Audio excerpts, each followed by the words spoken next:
앞에서 많은 의원님들이 말씀을 주셨지만 장관이 공석인 지 벌써 9개월이 됩니다. 그런데 장관이 없는 것도 물론이고 지금 현재 더불어서 이국 상관 체제인 여가부에서는 정책기획관, 권익증진국장 두 자리가 비어 있습니다. 벌써 9개월째입니다. 여성가족부의 모든 정책을 기획하는 국장과 여성 권익에 관련해서 많은 활동을 하는 여성 권익증진국장도 임명이 안 됐다고 하는 건 대단히 안타까운 일입니다. 그러면서 지금 여가부는 무기력 상태에 빠져 있지 않나라고 하는 많은 사람들이 이야기를 하고 있습니다. 도대체 누구의 책임일까요? 우려하시는 부분은 그 기능에 대해서 우려하시는 부분은 아니고 아니 짧게 그냥 답변하세요. 누구의 책임입니까? 권익국장이 공석이라는 부분은 직무를 수행할 수 없다라는 상황으로 얘기한다면 사실이 아닙니다. 저 권익국장 그 업무를 전담으로 하고 있는 분이 있습니다. 예.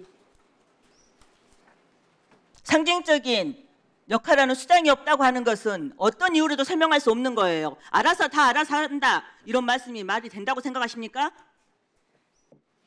이거는 윤석열 대통령이 식물 하나에 햇살도 주지 않고 물도 주지 않고 걸음도 주지 않고 스스로 고사하기를 바라는 이런 마음입니다. 다행히 요즘에 여성가족부 장관 관련해서 임명을 고려하고 있다고 하니 그나마 다행입니다.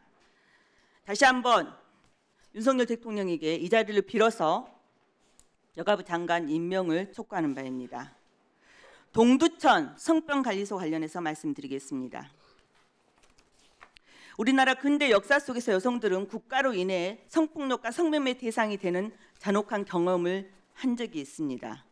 국가의 방치와 그리고 때로는 여기에 가담하는 모습으로 보여질 수도 있습니다.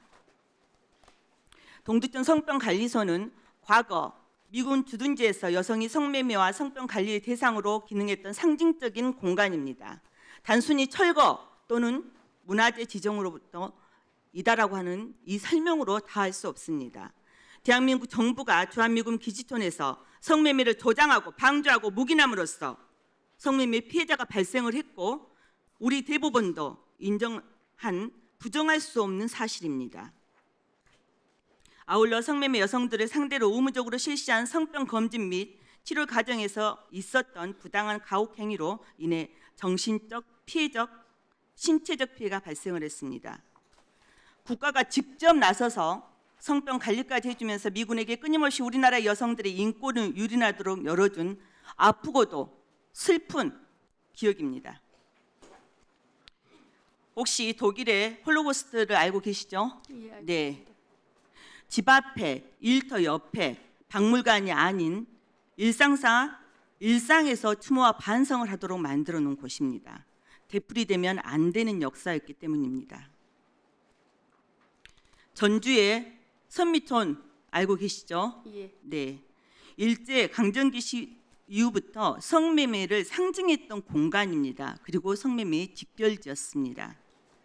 이 선미촌을 오히려 도시 재생을 통해서 영원한 기억의 공간으로 인권과 예술의 공간으로 다시 재탄생했습니다.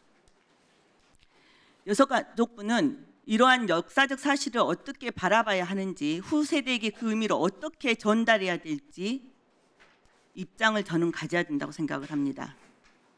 동두천 성병관리소 여러 가지 지금 이야기가 있고 5만 2천 명이 넘는 분들이 청원을 했습니까? 이 부분에 대한 입장이 어떠십니까?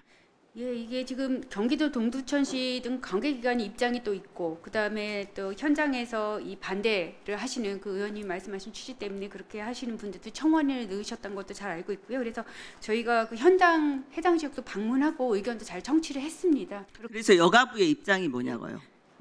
근데 이제 이 소유권이 있는 그 지자체의 또 입장이 있기 때문에 자, 그렇게 말씀하실 줄 알았습니다. 이거는 동두천에 관련된 문제니까 동두천에서 시에서 알아서 하면 되는 문제라고 이야기를 하실 겁니다. 아니요, 지원 방안에 잘 협의하도록 동두천하고 잘 이야기를 하고 계십니까? 예, 지금 어떻게 이야기를 하고 계십니까? 현장 확인을 했고 네. 시의 입장이라든가 그 현장에서 말씀하시는 걸 잘 경청한 다음에 여가부가 할 수 있는 지원을 하도록 하겠습니다. 네. 이 공간은 그냥 공간이 아닙니다. 대한민국 역사에 있어서 여성의 인권이 어떤 방식으로 유린되었는지 국가가 어떤 방식으로 폭력을 자행했는지를 적나라하게 볼 수 있는 장소입니다. 결코 방관해서는 안 될 겁니다. 부끄럽고 아픈 역사라 그래서 또 기억하고 싶지 않는 역사라 그래서 자꾸 지우려고만 한다면은 우리 후손들이 우리가 살아왔던 그 역사를 기억할 수 없습니다. 그러면 다시 반복하게 되어 있습니다. 역사를 현장에서 보고 느끼고 이러면서 똑같은 행위를 하지 않도록 하는 좋은 계기가 돼서 미래 역사를 만들어갔으면 좋겠습니다. 네, 다음입니다. 화면 한번 봐주시기 바랍니다. 윤석열 정부가 정신건강 정책 대전안을 지난 23년 12월에 선포를 했습니다. 그리고 전국민 마음투자 사업을 시작을 했습니다. 지난 9월 21일 국회 법제사법위원회에서 대검찰청 국정감사에 참석한 강혜경 증인 발언에 의하면 명태균 씨가 김건희 여사와 친분을 자랑했을 때 두 사람이 영적으로 대화한다 이런 이야기를 했다고 증언을 했습니다. 증언이 만일 사실이라면 김건희 여사가 마음, 정신 이런 곳에 굉장히 관심이 많은 것 같습니다. 그래서 아마 전국민 마음투자 사업은 신청 3일 만에 예비 타당성 조사 면제 사업으로 통과가 됐습니다. 472억의 예산이 통과가 됐습니다. 이거 알고 계시죠? 예, 언론을 통해서 봤습니다. 네.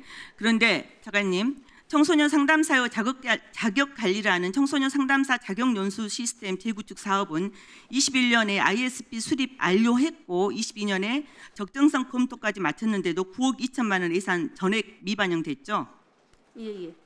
네. 시스템 재구축 예산 25년에도 지금 미반영되었습니까? 다시 한번 제가 놓쳤습니다. 예. 상담사 자격 연수 시스템이 예. 재구축하는 사업의 예산이 25년에 반영이 되었나요? 반영이 안 된 걸로 알고 있습니다. 예. 예.